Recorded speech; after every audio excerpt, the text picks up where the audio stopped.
শালি মারা যাওয়ার পর লাশের পাশে মহিলারা কোরআন তেলাওয়াত করতেছিল। এমন সময় তার দুলাভাই এসে দাবি করলো, আমি আমার শালিকে শেষ গোসলটা করাতে চাই। এই কথা শুনে আশেপাশে মানুষ তো ফতুয়া দেওয়া শুরু করলো। তারা দুলাভাইকে বুঝিয়ে দিল ফতুয়া কত প্রকার ও কি কি।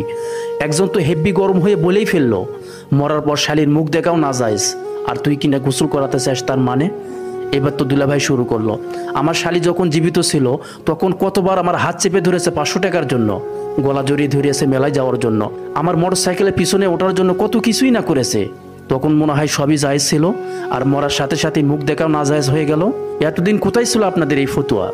তখন একজন বড় আলেম সবাইকে বুঝিয়ে বলল, মৃত্যু অবস্থার তুলনায় জীবিত থাকা অবস্থাতেই দুলাভাইয়ের সামনে পর্দা মেনটেন করা অনেক বেশি জরুরি ছিল।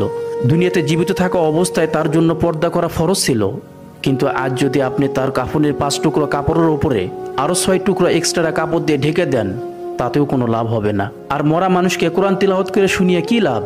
জীবিত থাকতে যদি কেউ কোরআন না মেনে চলে, তাহলে মরার পর কোরআনকে তাবিজ বানিয়ে তার কবরে পাঠিয়ে দিলেও বিন্দু পরিমাণ কোনো লাভ হবে না। কোরআন মরা মানুষের জন্য নাজিল হয়নি, কোরআন নাজিল হয়েছে আমরা যারা জীবিত আছি তাদের হেদায়েতের জন্য।